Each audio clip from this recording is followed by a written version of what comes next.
everyone serves their purpose. Everyone that I have in my life, I could be myself. I don't have to think twice if they're going to talk behind my back.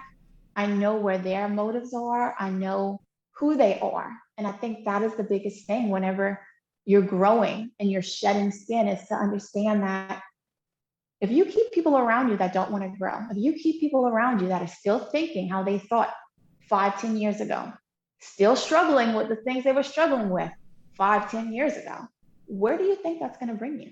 The conversation will not change. Your dreams and aspirations are going to seem outlandish because the concept of growth is unfathomable to them because they've never experienced it for themselves. So, love people, accept their place that they had, respect it, but understand not everybody can go with you or wants to go with you.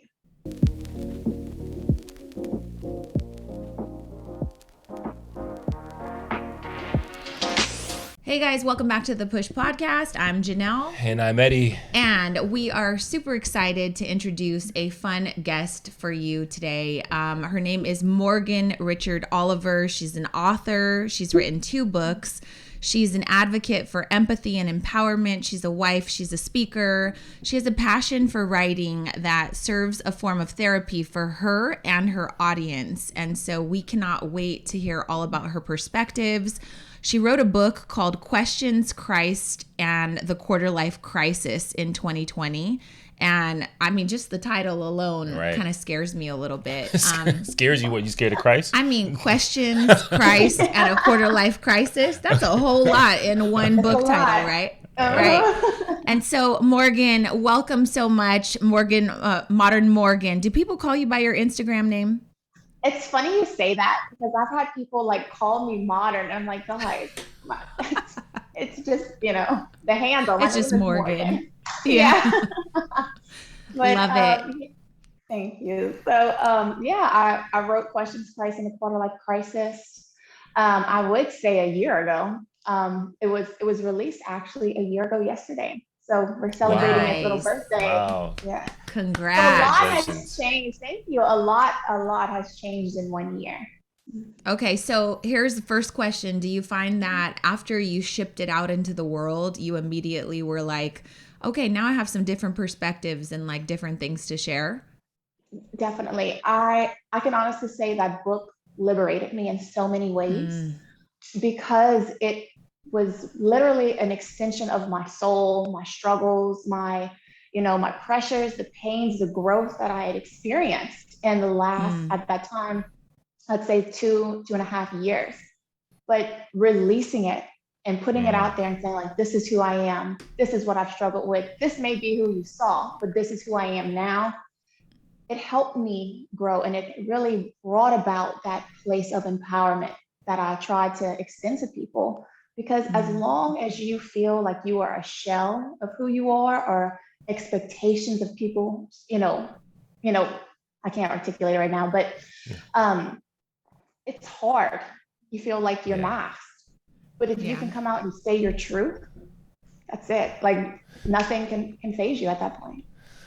Yeah, and I want to get into the depths of that, but you said something that we talk about. We do a "What in the World" segment, right? And so I know that you just went there with the audience, and I love it. And we're gonna get more into that. But you're gonna pull us out. No, but I'm just saying, like someone almost took me to the depths of my past a couple days ago.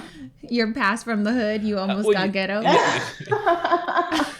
It was actually yesterday. All right, so here's Eddie's "What in the World." Here's my guys. "What in the World." Okay, and Morgan, bear with me. And all right, I don't so know there this is story. when someone is at a stoplight and it turns green, right, and they don't move. How do you honk? Do you lay Toot, on it, toot. or do you give a quick little toot? Like a quick toot. No, I'm no lie. I'm not really a honker. Like I just kind of sit there and hope. Like Okay, someone I appreciate please that. get the picture. I appreciate that. Her heart's too kind, so she doesn't even honk. Right, I'm so- like, toot toot, maybe you're not paying attention, just a Right. friendly reminder. But if you sit on the horn for longer than like 1.0 seconds, like it's a problem. So Yeah. I'm at the turning light, getting ready to turn left. And you are the person at the light. I am the person at the light. I am at the front of the line. You're the guilty party. Right. And so I am like getting my stuff together. I'm like putting my phone to my CarPlay work so I can get my, my You're a audiobooks distracted going. driver. I'm distracted. Okay. Right? But I'm stopped. Okay. I'm not like I'm driving and doing this. All right. Well, I missed when the light turned. Okay. Right. And I don't know how long I missed it. So that's a problem. But the guy behind me laid on his horn for 3 seconds, Morgan. Oh my God. 3 seconds. It felt like 5 minutes. I swear to God. So if I know you looked up and you were like, what in the world? I was like, wait, that is not appropriate, right? What happened to the beep beep? Oh, courtesy thank hall. you. No, he laid into it, right? And so then I drive a pretty small car for the size I am. It's a little electric car. 6'2". I'm a fairly, large guy. Okay. So I drive, and I think he thought I was like a little old lady in my car. Okay. Because that's the only time you would do that. So he would disrespect a little old Yeah, he lady, would but disrespect not a someone- 6'2" big buff black guy. helpless guy. And so I make a left Have you turn. been to America lately? I know. I make a left turn, and I'm like, okay, I'm a little heated. My heartbeat's was racing a little bit, and I never get this way. Right. So I must have missed something was on me. So the guy pulls up, and I'm like, I'm gonna stare at him. I'm not gonna flick him off. I don't do that kind of stuff. I don't get road rage, but I'm gonna make sure we make eye contact so that he knows that was out of line. I promise you, I think he saw a glimpse of me, and I'm not like saying, oh, he was afraid, but something got into him where he was like locked in, and he was actually looking to the left. I'm surprised he didn't like merge into the oncoming traffic, but I think he realized like, oh, this is not, So the you car bullied doesn't him. represent the person that's in the vehicle. So that's the lesson, ladies and gentlemen, is that if you ever want, first of all, first lesson, friendly toot is like a Right. quick Right. beep beep courtesy, right? Right. If you lay on your horn for 3 seconds, which feels like 5 minutes, then Yeah. you just got to be prepared that someone will possibly pull out a gun, look like Eddie. I was like on the verge of getting straight Inglewood, And right? then- And so Morgan, that's like the hood in California, right? Well, but the thing is like this is all in light of the aftermath of this little boy that I was know. recently shot and killed because his mom was driving. She was taking him to preschool, you guys. I think he was 5 or 6. And his mom was driving. I don't know what happened. There was an altercation. Someone had road rage, and the guy gets behind her and just shoots up her car and shoots her 5 or 6-year-old son in the stomach. Gosh. And he Yeah. tells her, "Mommy, my tummy hurts," and he dies like right there. So when I heard that, I was like, don't ever look at anyone. Don't ever honk at someone. Don't, flip them off. Like, don't do, it's not that serious. So Right. Right. I'm going to tell you right now, like I told the children the other day, you need to compose yourself. Oh, I was composed. Yeah, and here's the thing. And people who listen to Post Podcast know that I am You're super so composed. Jesus-like. I am like super cerebral. Like I am calm, but something got on me. I think it was the 3rd second. If Right. it would have been 2 seconds, Too much. It was Yeah, excessive. the 3rd, yeah. And so it made me think about like when you were talking about, overcoming things, and like I had to overcome a little bit of hood in that moment. But I just wanted to share that because I Thank thought that you was, for that what in the world. That was so insightful, baby. Back to Morgan. So wondering, Morgan, you are currently you live in Louisiana, right? I understand that they make something famous there where you live, but it is a small kind of country town. Could you tell us a little bit about where you're from? And do y'all have some sort of Inglewood hood that is around your area to where you could pull your ghetto out if you needed to? So right off top, I don't think we have an Inglewood hood. Okay. Like nothing's really jumping at me. So I'm gonna go with no. Okay. But I am from Liberia. It's about 2.5 hours from New Orleans. A lot of people, when I do an interview or a podcast, they always think I'm from New Orleans. I'm like, no, this is the other new. It's not no party town. There's a lot of fields, country, things of that nature. It's a different pace. But we are known for our Tabasco sauce, which is made about like 5 miles away from where I live. So And do it's a you different- like hot sauce? No. No, So I don't you like didn't hot move there sauce. for the Look, Tabasco. no. Like literally generations of family. Like the property that I own now was owned by my great grandfather, who was a black farmer, had like 90 acres. So then, it went to his kids, and then his grandkids bought in. So I was like one that bought in. But it's a Oh, lot of history. Yeah, a lot of history where we are. But it's one of those things where it's I'm not saying I'm going to live here forever, mm, but what I have experienced here is a lot of home, lots of hospitality. that's That's awesome. awesome. Well, she's Love that. Mhm. definitely not coming to LA to move to Inglewood now after your story. It So was a great Yeah, town. yeah, I'm not really familiar with Inglewood, so when you said it, I was like, I don't know. but you have heard of Compton, right? Yes, I have heard Compton's of our little Compton. Compton is our Compton's like the sister. little sister of Inglewood, but Oh, okay. nonetheless, back to you. So you have this Instagram account with tons of followers. You've got people that you are helping to inspire them to push past pain and trauma and struggles and insecurities, and your whole entire vibe is about empowerment. Before we dive into like your message, I kind of want to talk a little bit about like what sparked it, where it came from, like what were the challenges, or what was the year that you went through, what was the straw that broke the camel's back, how did you stumble into this new version of you? So can you paint a little backstory for Yeah. us? Let me paint a picture. So like I said, born and raised in New Iberia, married my high school sweetheart. I was always type A, good girl, perfect. Graduated top of my class in college. I just always had everything together. I was always the strong friend. I was always there for everybody. And if I did something, I did it exceptionally well. And I lived off of my to-do list and my goals, which was great. But around 24, 25, I kind of started having this inner argument with myself, if that makes sense. Like I started looking around and I saw everything that I wanted, that I worked for, but I was very empty. I felt a lot of resentment in areas. I felt a lot of like, and I already was diagnosed, I don't know if I mentioned that, with anxiety and depression when I was 19, but it was Mm. just a different level. And it was a level where, people can say things to you and they can aggravate you and you move on and you live your life. But when that person is you, it's your mindset and it's constant, you can't ignore it. And I Mm. just started to feel just like trapped within myself. And So as you much were as harassing yourself, basically, like pretty much self-harassment. And that's negative really self good what you talk. said. Hold on. Are you telling me to do something? I was saying, look at the camera. Yeah, I know.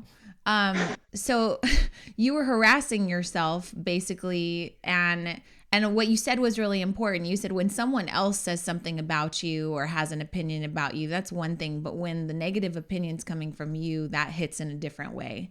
So can you elaborate on that? Like tell me about your self-harassment and where was it coming from? I think a lot of it was coming from lack of experience and understanding. And like I said, I was always the smart one. I graduated top of my class. Like I was always known for just having it together. But at the same time, I lacked a lot of experience. I grew up around my entire family. I was always in environments where, I'm okay, or I'd apply myself, but I'd never apply myself to fail, if that makes any sense. Yeah. So then I get to this point, I'm 24, 25, I'm running my dad's construction company. I have all these great things going on, but it's just this pressure. As I made a resume, I started looking for other jobs. I just could not Wow. figure out like what is going on with me. And it seemed, whether it was my family, my friends, my husband, no matter what it was, I just felt so just empty. I felt like no one could see that I was struggling. And I couldn't even articulate that I was struggling because I didn't even know how. So That's that's the quarter life crisis, and I Mm-hmm. guess I when you start questioning everything, the Mm-hmm. question I have for you, and I don't want this to sound mean, but I know people are going to think like, well, it sounds like she had a perfect life. She has Mm-hmm. got this great family, this great property, she's got a husband, she's top of everything, she's beautiful. So what the hell are you upset about? Like what was it that you think like how can you articulate that? Because I feel like when you're pretty, when you've got things going on, when you have some success, people don't want you to complain about how you're feeling. right. Mm-hmm. But that's the thing about it. Like everything you're mentioning is exterior. None of it is inward. So someone can have everything. They can have a huge house, they can have cars, they can have money, they can have all these things, but you're not mentioning a single internal struggle. You're not mentioning thought processes. You're not mentioning trauma. You're not mentioning, certain things that people may see or might look back and say, man, I wish I would have done this. I wish I wouldn't have done this. I wonder what this is like. I wonder if this is the life I'm supposed to have or the life that I'm comfortable with. And I think where a lot of people, especially in their 20s, they start thinking like this because you go from living, comfortable with your family, all this stuff, and then you want to make all these decisions. And then you get to this place where I don't know what the heck I'm doing. Can someone please tell me what to do? Tell me who I am. Tell me where I'm supposed to show up. Tell me what type of job I'm supposed to have, because it's almost too much to handle. So it doesn't matter where you're from, what you look like, what you have. If your interior is lacking, is drowning, is hungry, I honestly believe that's why a lot of people fill it with drugs or with entertaining the wrong things or the wrong people or the wrong environment, because you're seeking validation or healing or understanding, comprehension, because you don't have it. Yeah, that's powerful. I mean, you Yeah. think about, like you said, in 19, being diagnosed with anxiety and depression, right? And then Mhm. basically living with that and probably having to just kind of, ironically push through it and just kind of move Mhm. along without having that assistance and that guidance possibly. Did you have someone, or is that where Christ came in, or maybe even the questions that you asked? Like Mhm. what really changed or helped you with that at that point? So at 19, being diagnosed, I seek to understand anxiety and depression, because I feel like a lot of people, especially now, and it's no judgment, but I think people tend to think that a pill is going to change everything. But if you don't change your mindset, if you don't understand your triggers, if you don't really try to understand why your brain functions or does not function in a manner that's healthy, then you're going to stay on that cycle. So, I was in therapy. I'd go to a counselor in college. And honestly, as crazy as it sounds, people that have anxiety are most often your perfectionists. Your detail oriented people. We want things done right. We want them done in a timely manner. Like, just like today, I was like, I wonder if we can do it at 2. I'm constantly thinking, am I going to be on time? Am I going to have this everything in order? Right. So Right. at that phase of my life, all I had to worry about was school. Fast forward to 24, 25, and I had all this other stuff. I pretty much imploded. And Mm. in the book, it goes into great detail of just everything that I felt, everything that I experienced, my actions and reactions. But everything was opposite. So I went from being a very calm person to being just very agitated, to in situations kind of like the honking thing. Okay. For you, you might just get, and I'm the same way. Like, I'm not going to tell you anything, but I'm going to give you that look like, did you really just honk at me for a second? Right.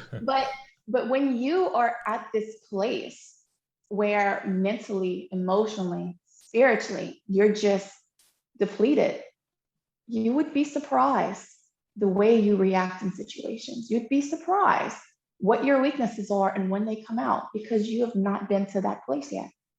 And I think that's something that we all need to talk about. It's so easy to condemn people because of their situations or because of their shortcomings or because of their insecurities.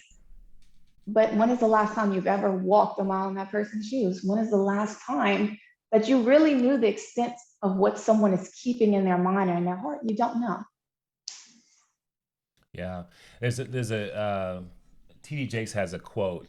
He says that you could be sitting by someone that looks like they have it all together, but what's really happening is in their mind is gunshots being fired, right? Like Mhm. there's a constant conflict and battle, and it sounds like that's a lot of what you were enduring at that time. Mhm, mhm. Speaking of TD Jakes, like where did kind of Christ come from? Like where did your faith? How did that help you?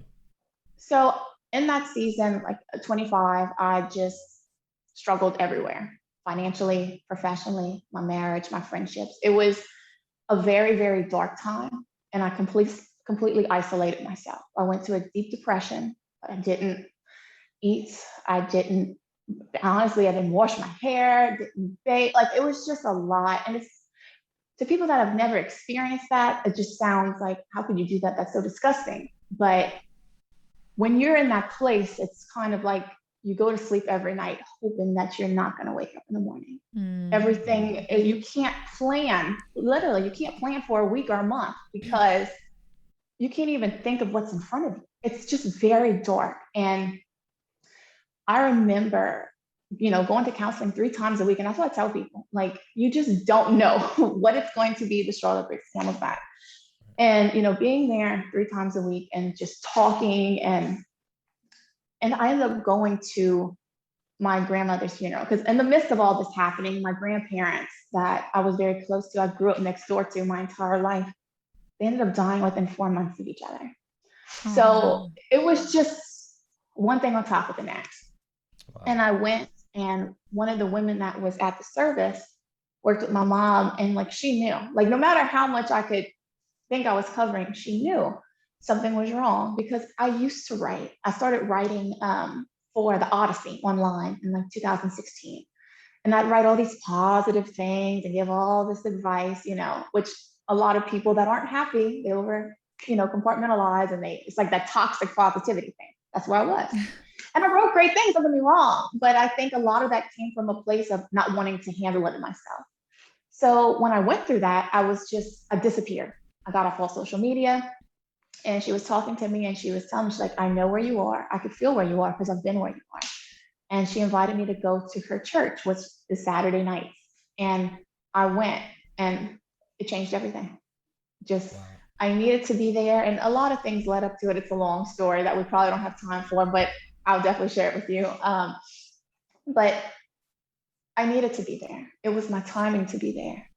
So did you not grow up because I know what you teach now, what you share is very faith-based, and that was the question, like, did you not grow up with church in the home, or did you not really have a religious upbringing? You kind of found Christ when you needed him. Oh, no, I went to a Catholic school my entire life. Oh, okay. Yeah, my entire family is Catholic. I was in church every Sunday. Okay. Not so much when I got married, because, you just kind of like, oh, I can do what I want now. You know how you do that. But that is my foundation. The Catholic faith always was my foundation. And which is why, even during that time when I was going to counseling, I tried going to like different churches, and I just couldn't receive, like, I'd feel good in the pew, and then I'd walk back, and the weight was literally waiting for me at the door. It wasn't constant. And I realized, especially when I got into my new church, that I don't need a title. I need a relationship with God. And I think that's what a lot of people miss. If you're sit in a building an hour every week, but you're bitter, you're angry, you're racist, you're condemning, that's not doing anything for you. It's supposed to be an inward shift out. And I really started to grow. Yeah, I love that, because I think that what you're talking about is sometimes people participate in religion, right? In the organization of it, like going to church on Sunday, having Bible study on a Wednesday, and they go to and participate in that structure, but there's no relationship. They ain't got no church inside. Like, there's no church happening on a Friday night. Yeah, right? Those are the people that are honking at you that for 3 seconds. Yeah, angry because they're late for church, right? And you're like, oh, this church thing's not working out for you. So right. But that's powerful, because I think that people may be listening to this, and maybe they do have faith in their life, and maybe they are participating, and they may be thinking that their faith is waning because it doesn't seem to be working. But what they're doing is they're participating in the religion aspect, but they're not participating in the relationship and the spirituality that it can be provided for you. So I think that's super powerful. Yeah, I love that. What's one piece of advice that you think you would give right now? I know you give tons of advice on your page. You guys should go follow Modern Morgan on Instagram. But what's one bit of advice if someone's listening and they're like, okay, I am a perfectionist. I can definitely relate. I'm overcommitted. I've got all these things. I'm trying to juggle, my kids' Pinterest party and my business, and I'm trying to do a skincare routine. And, they're just lost in perfectionism, and it's now creating anxiety and unhappiness. And they're finding themselves kind of being snappy with family members or friends. Where do you think they should start? Like, if they recognize that through this conversation, what's your advice for them? Where to start? Yeah. I think one of the things that I ask myself now that I wish I asked myself years ago is, where does this lead you? Because everything we do leads us somewhere, whether it is, like you said, skincare routines. You do that because you want nice skin in years from now. When you are so fixated on validation, perfection, you're going to get that end goal of what you're looking for, but then what? It will never be enough. You will always have this thing that, like, I call destination depression. Like, you're there, but then I'm not here. Well, then I need to do this. And I think a lot of it is understanding why you are that way. Everyone has a why to everything. And if we could understand that answer to that question, it will really alleviate a lot of your anxious thoughts and also teach you to interrupt them, because that's something that we have a hard time doing as well. We'll think something and they'll start off with a what if, and then 5 minutes later, you have created this whole lifetime movie scenario of things that probably will not happen. But it's because you didn't interrupt that thought process or really understand its meaning. So really to pause and understand that even if everything is perfect, what is the point if you can't enjoy it? What is the point if everyone thinks something of you and you don't think that of yourself? Well, that's all. I mean, destination depression, I think that so many people can relate to that, right? They think that, and we teach a lot of this, is some of that as well, where people think that it's when I get there, I will feel better, right? When I achieve it, it will make everything right?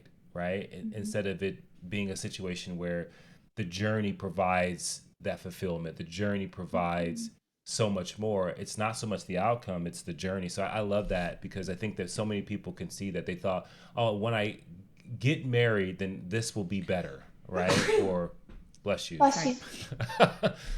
You good? I'm good. But I think that's a huge statement. So I hope people caught that. You said destination depression, though. That's what she said. Is that what you said? Yeah. Yes. It sounds so like morbid, right? Yeah. Like, I'm trying to get to this place and the destination's going to bring me happiness is usually what people think. Right. Or people think, but when they get there, they wind up more unfulfilled and more empty and more tired, because you did all this stuff to get there. And now your ass is just depressed and you got the prize, right? Not to mention you add the social element to it, and then you're killing yourself to get to something. You sacrifice everything in your life, possibly relationships, time, your well-being, your health, and then you get there and it's not what you thought. Then I think that people really get down on themselves, because they say that if this wasn't it, then what is? Right. So let's talk about, and this is kind of my what in the world, I guess, and I don't even know if it's a what in the world, but I'm getting older. My kids are getting older. We're definitely on, you haven't even had children yet. You're younger. But, we have children. I have girlfriends I've had for a very long time. We went out last night, celebrated my birthday. I just turned 43. And the conversation, thank you. The conversation was very much like, girl, we're getting old. Like, we're getting older. We still feel great. We still feel like we look great. But what happens 10 years from now when we don't feel like we look great, right? Like, so we had really fun conversations about, like, okay, do you have a Botox regimen? Like, what's really on the table? What's off the table? Because I think these are conversations that women are afraid to have. But as you start to age, as you start to lose a little bit of the stuff that, is important when you're younger, then you can slip into comparison. But then we kind of went to, well, we have daughters that are, 20, And what happens when we see them slip into comparison? We have employees who are 30, who are, young millennials who are slipping into comparison and depression because their life isn't where they thought it was going to be, and they're watching other friends get married. So it kind of turned into this crazy conversation about just like, this is the rule of life. You go through this stuff. Everyone at some point goes through comparison or some sort of depression, with whether it be aging or you're not where you want to be. What's your take on that? Because, from an empowerment standpoint, you're dealing with a lot of women. Do you come across women that are finding themselves depressed because there's a bit of comparison too? Oh, definitely. And of course, and I for a long time was that woman. And I still catch myself sometimes thinking, oh, Morgan, you need to do this. Or because you have to think, we live in the age of social media. There Right. is constantly someone or something in our face, to where when it even comes to working out, and I tell people that body positivity for women is huge, because you have women that are starving themselves, overdoing it at the gym, trying to look like women that bought their bodies. It's never going to be the same. And I think Right. that's when we have to remind ourselves that no one will ever be us, and we will never be someone else. Like, you are gorgeous. You articulate yourself very well. You have an awesome podcast. You seem to have a great husband. You are living Oh, I your got it life. going on. That's Yeah. right. You got it. You got it. And I should see that. I should celebrate that. I should collaborate that. I should not see that, be jealous of that, want to compete with that. And that's where a lot of us have that issue. I feel Right. like strong women collaborate. Weaker or insecure women like to compare or like to Mm. condemn. And that's a telltale sign of someone's mindset. If your first instinct is seeing someone that's doing better than you, or even doing something similar to you, and you get angry or you get jealous, you need to work on that. Because you should say, how could I be like her? How could I work with her? I want to be like that. God, you've done this for her. I know you'll do good for me. And it's just our mindsets, and also the people around us. Because just as you had this conversation with your friends, and y'all are all laughing and talking about different regimens, you also could have a crowd of friends that are gossipers, or just messy or miserable.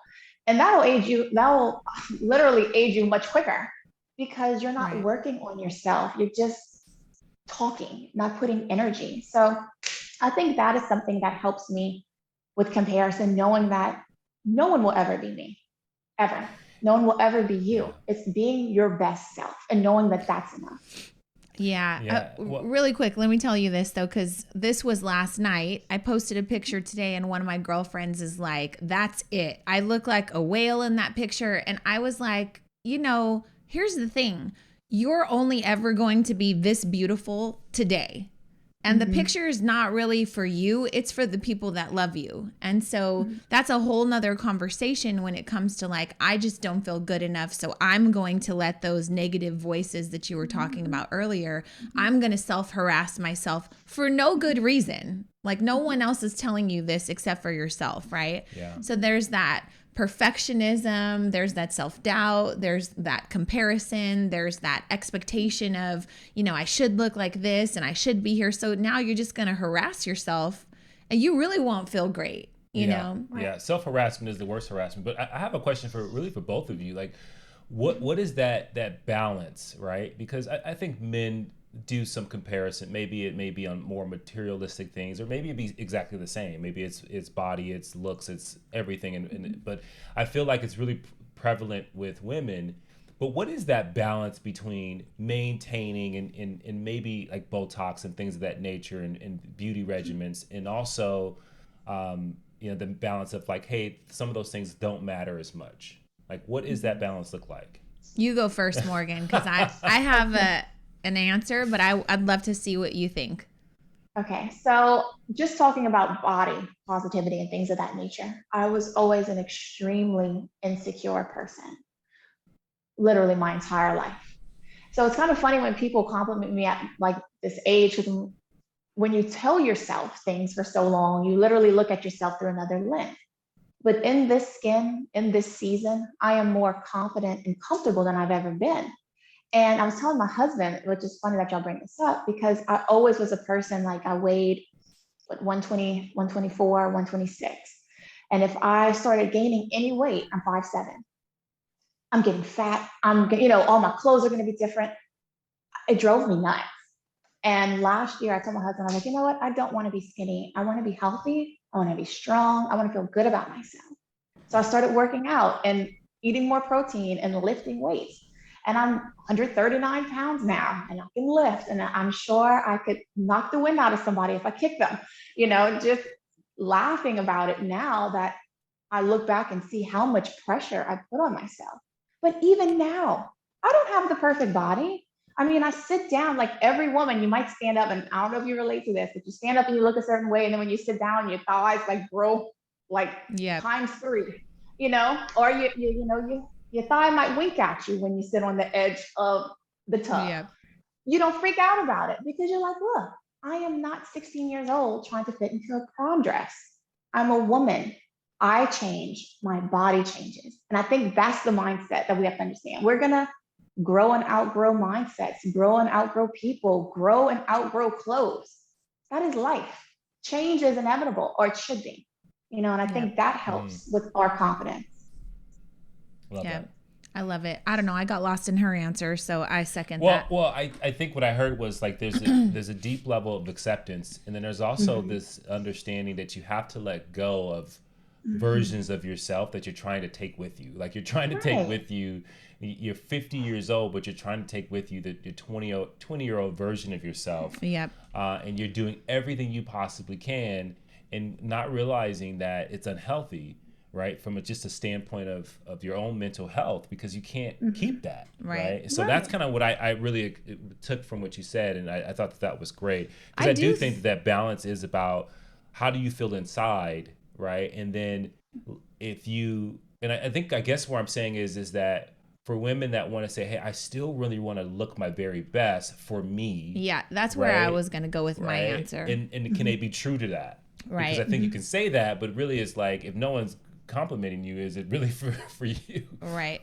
Well, I think that's the thing. You have to do some internal work to ask yourself, like, when I feel great, when I go out, and people are complimenting me, does it make me feel great? Is that the validation I'm looking for? Right? But can I also feel great in my own skin, like Morgan's saying, and know that I'm never going to be at that 125 pounds again, because I'm not a teenager anymore. I don't have a little girl body anymore. And I think that it really just comes down to, like, you've got to find a way to rock your own whatever you have. Like when it comes to body positivity, I'm all for you, rocking whatever you have, but it has to be something you truly mean. So when you talk about the Botox or the breast implants or whatever it is that people do, I'm all for whatever you do for you. Like if it makes you feel empowered, if it makes you feel beautiful, if it makes you feel youthful, whatever it is you're searching for. But you asked a question, Morgan, earlier, and you said, where does this lead you? I think that could be a really great question for you to ask yourself. If I'm going out trying to buy all these expensive clothes and I can't really afford them, or I want to get a Brazilian butt lift or whatever kind of eye surgery it is that you want, but you can't really afford it, ask yourself, where does this lead you? Well, maybe it leads you to this facade you that you're trying to create. So you think you can get to some sort of happiness or confidence, like you're chasing something, but you are going to be chasing it. Because I'm just telling you, like, as a woman who's now, I've been in my 20s where I thought I was in my prime, I had it going on. And then I thought the 30s were the best years of my life because, man, I coupled the way that I looked and felt and my health with now wisdom that I had gained. And now that I'm in my 40s, I feel unstoppable. I feel like there's really no need for me to be afraid of anything. I've done hard, scary things. I feel more confident than I've ever felt in my life. And I also can look at someone your age, someone who's 20, like our kids, someone who's, a 12-year-old, and I just can see so much promise and potential, but I also can recognize the struggles that come with each of those decades, know? And so I have a question too for Morgan. It sounds like you went on this I say amazing now because when you look back, it's always like, hey, this is that was a great growth. But one of the things that we always talk about is when there's growth in the relationships, right? So you go on this journey, but what does it look like for your spouse? What has that dynamic been? You going on this journey and getting to a place where you've written 2 books now, and you've really come into your own to this point in your life. Obviously, there's going to be more changes and iterations, but how has that been within your relationship and in your marriage? It has helped tremendously. Rusty and I was 16 years old when we got together. So this year we make Wow. 13 years together. It's going to be 7 years married. And everyone thinks of getting with someone at a young age. It's like something on Pinterest or a fairy tale. But people have to understand too that you're growing with that person. People grow at different times and in different ways. There's also different types of intelligence. Somebody could have all the book smarts in the world, but no street smarts or Yeah. emotional intelligence or spiritual intelligence. And I think for us, these past few years, we are more of ourselves and we are more of each other, if that makes sense. And I'll dive into it because you're like, wait, what? But when you get married at 22, 23, we were the first ones of our friend group. It was a lot of hearing advice, but not having the wisdom and understanding to truly receive it. Now at this age that I am, I'm 29 years old, the way that I think at 29 in comparison to the way that I thought at 21, it's day and night because I've had different experiences. I've had different, opportunities to grow. But, a lot of times, especially when you're younger, people tell you to, what's the word that they use? And so I hate when I do this. Everything is No, like it's in my okay. head. And then Yeah, when it comes out, it's like jumbled. we But got you. yeah, you're supposed to let your spouse be your spouse, okay? You are supposed to, if you like doing things, you continue doing what you want. Let them do what they want. You know, be there. But a lot of people miss the true lesson and the true importance of you need to do these things together. You need to grow together. Yes, you might like going on trips. Yes, you might having alone time, all these different things, but you are one. Right. So whenever I started my journey of understanding God and understanding myself and my thoughts and my life and where I was, where I wanted to go, even though he wasn't in that church with me all the time, even though he wasn't in that office with the counselor all the time, he was in the home. So it's like it rubs off and your thinking changes and his thought process changed. And, it made me open up a lot more to him. I'm extremely comfortable. Like I always say, like he's the person I can be my 100% self with, no matter how deep or corny or just chaotic at times. He is my person. He has seen me at my absolute lowest. Like I said, he washed my hair when I couldn't even function. He loved me at times I couldn't love myself, and I probably was not the most lovable person on this planet, but he did. And that taught me Wow. something about him, and that taught me something about us and how God uses everything. And I tell people, like, look, I know not everyone's comfortable talking about God or religion or all these things, but I say it because I've seen in every aspect of my life, my marriage, my business, how I think, how I live. He didn't waste any of it. Even the most difficult parts of my journey, even the most embarrassing parts of my journey, he taught me something. He allowed me to fall and he allowed me to keep doing it until I saw the greater message and all of my life's messes, including my relationship. And my husband is my best friend. Like I couldn't imagine my life without him. And I'm so grateful for him. But That's yeah, awesome. it That's affects great. both of us. Mhm. That's great. So, Mhm. what kind of rituals or habits do you have that set you up for success in the future now? Because, as you said, you're 29. I told you my 30s were like what I thought the best years of my life. I think in your 30s, you take that wisdom and then you start to achieve and accomplish and build more. Mhm. And so knowing that you're going to continue to grow your business, your message, I'm sure write another couple of books as life Mhm. hands you new challenges, what are some rituals and habits that you have to make sure that you're going to be prepared to overcome those as they come your way? Well, number one, like you said, prepare. Be prepared for what I pray for. I tell people a lot, especially lately. I know that this is not the end for me. I know that God's preparing me for something, whether that means moving or being uncomfortable in some capacity. There's certain things that He's doing and showing me, you need to work on this, you need to get this in order so that I can take you. So being prepared for what I pray for, being mindful of my motives, focusing on things that bear fruit, whether it's profits, whether it pertains to my purpose or my passions. It's literally always being in order and understanding that if I want to move forward, we have to be mindful of distraction. And it sounds, if I would have told myself that years ago, I was like, what are you talking about? But in looking forward to the future, it's to have that tunnel vision and know that it's okay if not everyone understands, as long as you understand. It's okay if not everybody likes you, as long as you love you. Put your work in where you need to. Listen to what God tells you. You don't even need to listen to yourself half of the time. Just stay focused. I can't underline that enough. Be focused, Right. and it'll get you there. I love that. So That's let me great. ask you this, because we've been talking about friends lately. Do you have a solid group of friends, or do you find yourself at the phase where maybe you've outgrown some of your friends because, so talk to me about friends, because we joke and we're like, well, we basically have each other. And then there's a couple of external people, Yeah. but how are you with the friends? Because I think this is important for us to unpack, because people would see someone like you and be like, oh, she's so outgoing and she puts stuff on social media. She must have a million friends. Is that the goal? What is your friend life like? Can you break it down Okay. for the people? It's so funny that you say that, because I've put a lot of things on social media, but if you look, I really don't put anything personal.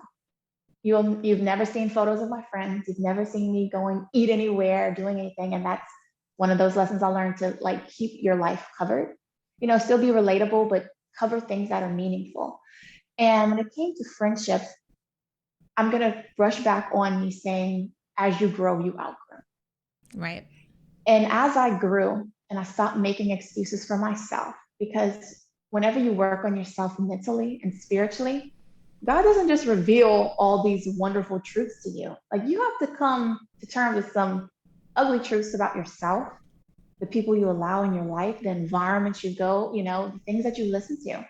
And I couldn't ignore some of the revelations that I was receiving. I couldn't ignore the fact that I had some friendships that expired long ago, but my comfort and my loyalty would not allow me to release them, which held me back in certain ways.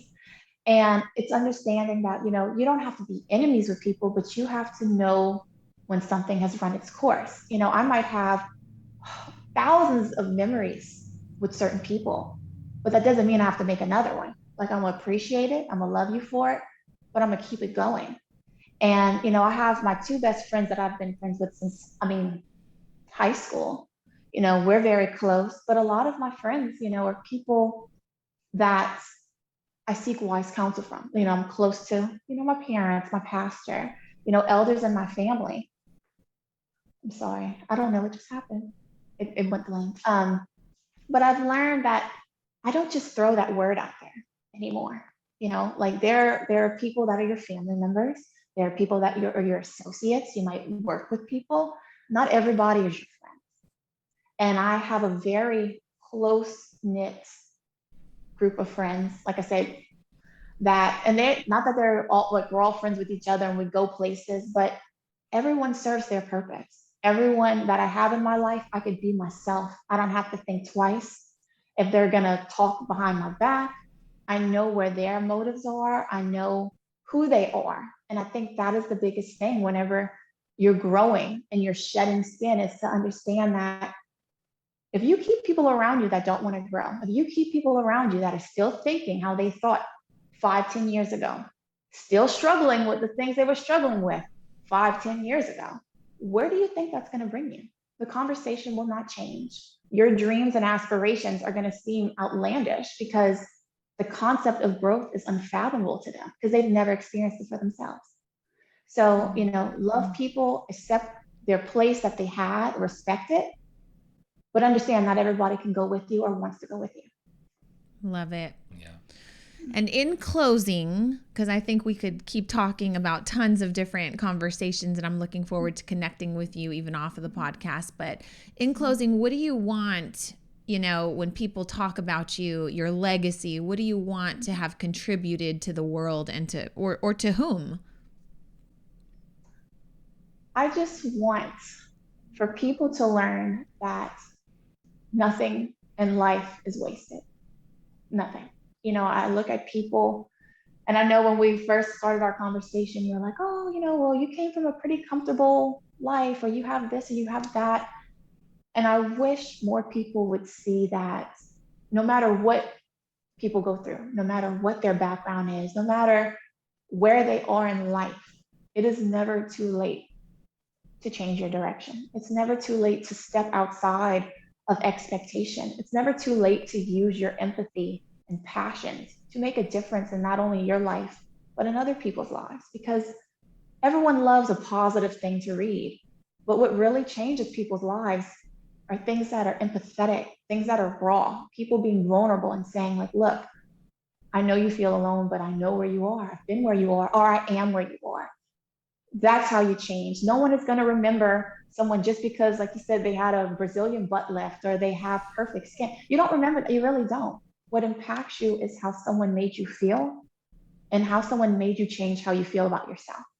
And that's what I want to be remembered by. Love it. That's awesome. That's great. Well, Morgan, thank you so much. We want to give away a few of your books. And so can you talk to us about your most recent book and who that's for and who might be interested in reading that book, what they would get from it? Yeah, so my newest book is called Blooming Bear.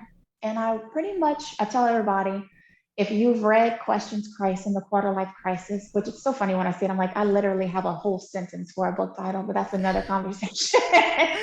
But it's a poetry and prose collection.